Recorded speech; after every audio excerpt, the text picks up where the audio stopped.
L'industrie du textile essaie de renaître en France. Mais avant de remplacer sa concurrence, elle a encore un bon bout de chemin à faire.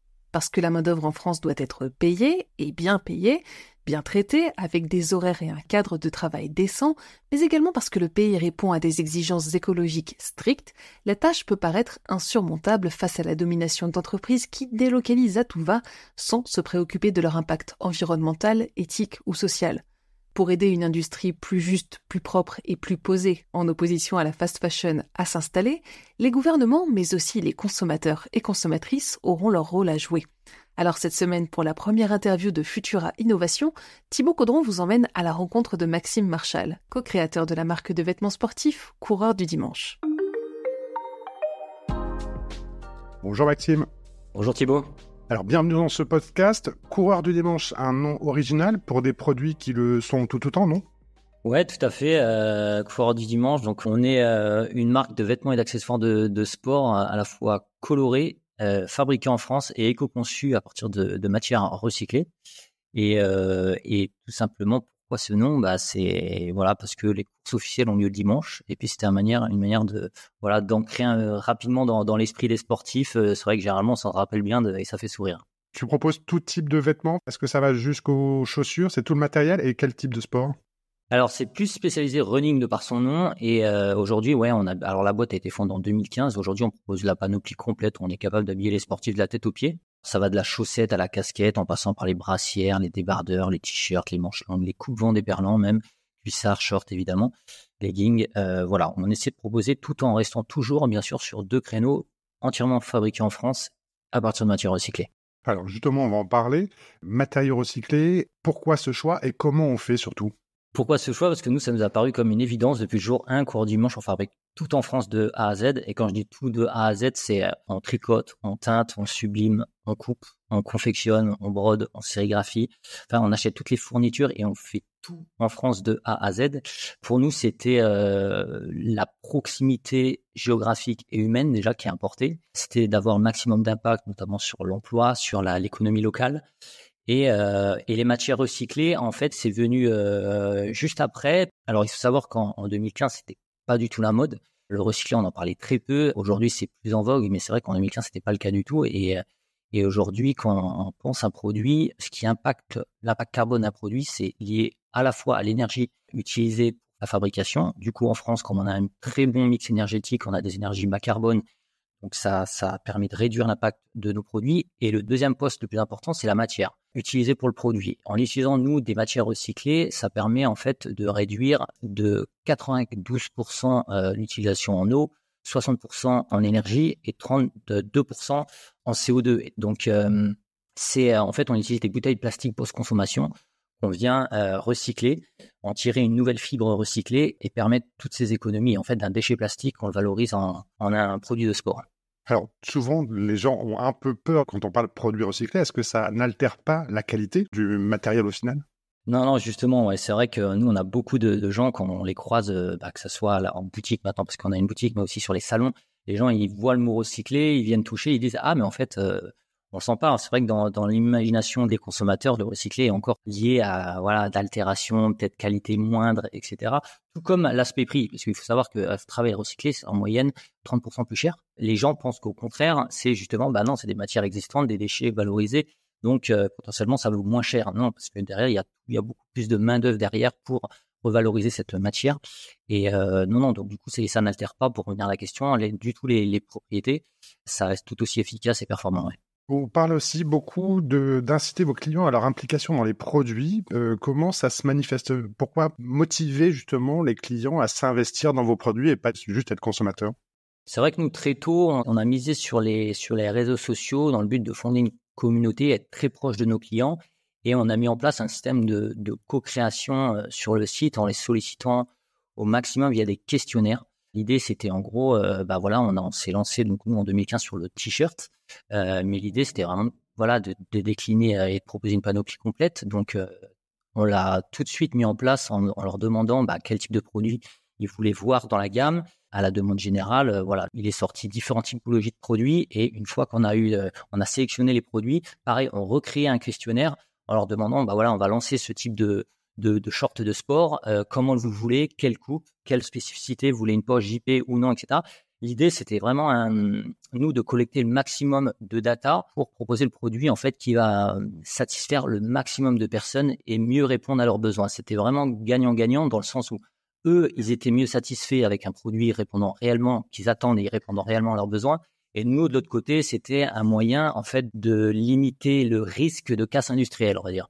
Comme ça, on était sûr de proposer un produit qui fit avec le marché et qui soit attendu et donc qui sorte. Alors, comment on se lance dans cette aventure un peu folle? Parce que dans le monde du sport, alors je ne vais pas citer de marques concurrentes, mais on a tous en tête des grandes marques, notamment américaines, par rapport à ça. À quel moment donné, tu t'es dit, tiens, je vais concurrencer ces grands acteurs majeurs avec quelque chose de recyclé, fabriqué en France? Quel est le déclencheur et comment ça s'est mis en place? Alors nous, l'aventure, c'est vrai qu'on l'a fondée nous en 2015 avec Mathieu et Florent, donc qui sont mes compagnons d'aventure depuis le jour 1, on va dire, et toujours actuellement. D'ailleurs, on est l'idée, en fait, on partageait une passion commune qui était la course à pied. On était à Lyon, et en fait, on s'est rendu compte très vite, pour recontextualiser, en 2015, c'est un peu les prémices du Made in France, on s'est de Montebourg avec sa marinière, etc. Et nous, en fait, on se rend compte qu'on partage la passion du running et on se rend compte que tous les vêtements qu'on porte dans le sport, quand on regarde l'étiquette, c'est soit des grands équipementiers internationaux ou des marques de sport de distributeurs. Mais 95%, c'est du Made in Asia, quoi. Et du coup, on se dit, mais est-ce qu'il n'y a pas quelque chose de local à faire? Et puis, c'est surtout beaucoup d'unis, des couleurs unies ou du fluo, quoi. Et du coup, on se dit, mais il n'y a pas quelque chose à faire, peut-être un peu plus impactant déjà en termes de design, visuellement avec une vraie identité, et puis surtout en termes de sens. On est une entreprise lyonnaise. À 1h30, il y a un gros bassin textile et je pense que tout de suite, on a fait la connexion. On s'est dit, mais si on arrive à créer des vêtements de sport fabriqués localement, qu'on peut aller voir à 1h30 de route de Lyon, des bureaux, en racontant l'histoire, on s'est dit, c'est quelque chose de beau à raconter, ça serait sympa et ça permettrait en tout cas, d'apporter notre patte, quelque chose de moins impactant, mais plus impactant en tout cas pour l'emploi et l'économie locale. Et c'est parti de là et ça fait 9 ans que ça dure et voilà, continue l'aventure. Comment on fait pour avoir des produits qui sont à la fois de qualité et produits en France face à toute cette concurrence, et notamment asiatique, qui n'ont pas forcément les mêmes coûts? Là, c'est un peu le cœur du sujet. Nous, maintenant, ça fait 9 ans qu'on est dans le métier. On se rend compte qu'en fait, aujourd'hui, on le déplore, il n'y a aucun avantage en fait à faire les choses bien. C'est-à-dire à fabriquer localement, faire les choses de manière éthique, tant qu'il y aura en fait des marques qui ont la possibilité de s'affranchir en fait de toutes les autres règles, tant qu'on sera capable d'importer sur le marché un t-shirt à 3 à 5 euros, à 9 euros, et qui se déresponsabilise totalement en fait des nuisances sociales, environnementales, par exemple en exploitant, en polluant, en rejetant leurs eaux usées, en utilisant des énergies ultra carbonées comme des usines au charbon. Le jeu sera déséquilibré, on va dire. Ces marques-là auront toujours un avantage concurrentiel qui sera celui du prix. Donc, je pense qu'en fait, pour lutter, ça passe par deux choses. Le premier, je pense, ça passe au niveau étatique, par une vraie législation.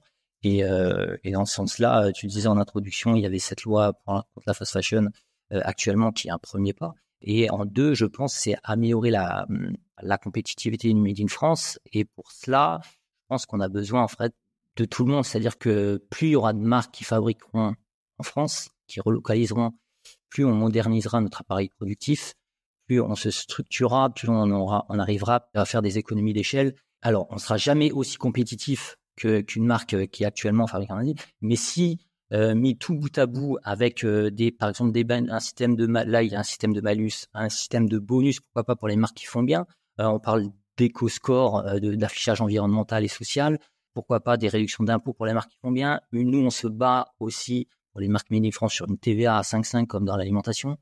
En fait, tout ça, ça permettrait d'être beaucoup plus compétitif et de pouvoir rivaliser aujourd'hui avec ces autres marques qui aujourd'hui raflent. Aujourd'hui, il faut savoir que le marché du Made in France, c'est 3% des achats en France, des vêtements en France. Donc, ce qui est une part infime du gâteau. Pour le corriger, il faut faire cet effort de tous et ça passe, je pense, par un niveau, c'est une nouvelle législation. Comment on fait pour que les consommateurs passent le pas et aillent vers du Made in France? La période post-Covid avait laissé présager de bons signaux dans le sens où les gens avaient justement cherché à soutenir les commerçants locaux, les marques françaises, Made in France, etc.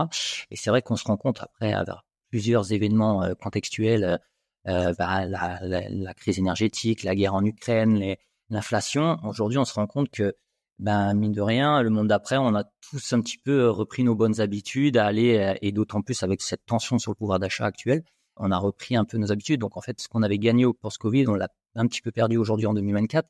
C'est-à-dire qu'aujourd'hui, les consommateurs en moyenne, acceptent de payer 10% plus cher pour du Made in France. Alors aujourd'hui, en 2024, c'est peut-être même un peu moins avec l'inflation depuis.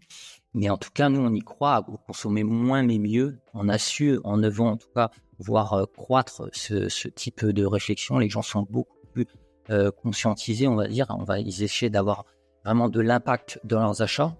Maintenant, c'est à nous aussi de travailler en tant que marque pour rendre le Made in France encore plus accessible. Et voilà, ça passe encore par des régulations pour pouvoir être compétitif. Ouais. Merci Maxime pour toutes ces explications. Merci à vous, auditrices et auditeurs, de votre attention. N'hésitez pas à nous laisser un commentaire et n'oubliez pas de vous abonner. À bientôt Maxime. À bientôt Thibaut, merci. À bientôt.